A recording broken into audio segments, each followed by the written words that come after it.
This is the Thayer Podcast for Thursday, March 28th, 2024. In the first book of the Old Testament of the Bible, Genesis, which incidentally was written by Moses, the very first phrase, in the beginning, has been the reason for my continuing attempt to discover some interesting ways to look at the story of creation. According to Moses, God created pretty much everything.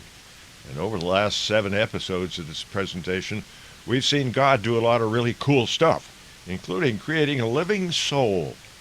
I've read passages from Genesis verbatim, comparing its archaic writing style to the way Arlo Guthrie and Andy Griffin might have told this wonderful story in their unmistakable drawl. We've heard that God created man out of the dust of the earth and the breath of life, and then he took a day off. Today, no matter their particular basis in faith, just about everybody uses God's example to take a seventh-day break. So why don't we explore what he did after he rested up? It says right here in Genesis 2 that God planted a garden east of Eden, and that's where he put the man he created. God grew every tree there that was good for food and pleasant to look at, along with the tree of life in the middle of the garden, as well as the tree of knowledge of good and evil. A river out of Eden watered that garden, and from there it parted and became 4 tributaries. The name of the first was Pison, the land of Havilah, where there was gold, along with bdellium and onyx. The name of the second river was Gihon, the land of Ethiopia. The third river was Hiddekel, known today as Syria. And the fourth river we know as the mighty Euphrates. In verse 15, we read that God took the man and put him into the Garden of Eden to dress it up and keep it. And the Lord commanded the man, saying, "Of every tree of the garden thou mayest freely eat." Now, to paraphrase verse 17, speaking to the man about the tree of knowledge of good and evil, God warned him, never eat its fruit, because if he did, that very day he would die from its poison. And then God said, "It's not good that man should be alone. I will make an helpmeet for him."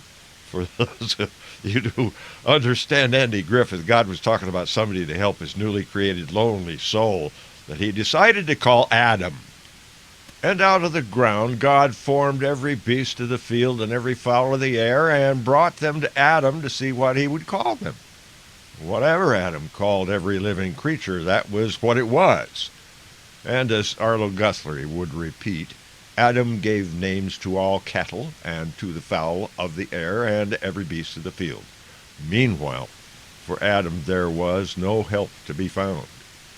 Y'all need to understand that although he hadn't created any other people yet, he was a great surgeon. So, God caused a deep sleep to fall upon Adam, and while the man slept, he took one of his ribs, and from this rib, that God had taken from man, it says, made he a woman, and brought her to Adam, who said, "This is now bone of my bones and flesh of my flesh. She shall be called woman, because she was taken out of man." It wasn't long after that God invented sex and marriage with the biblical exclamation that a man shall leave his father and his mother and shall cleave unto his wife, and they shall be one flesh. It says here in verse 25 that they were both naked, the man and his wife, and were not ashamed.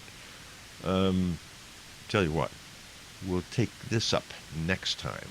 Until then, improvise, adapt, overcome. Semper Fi.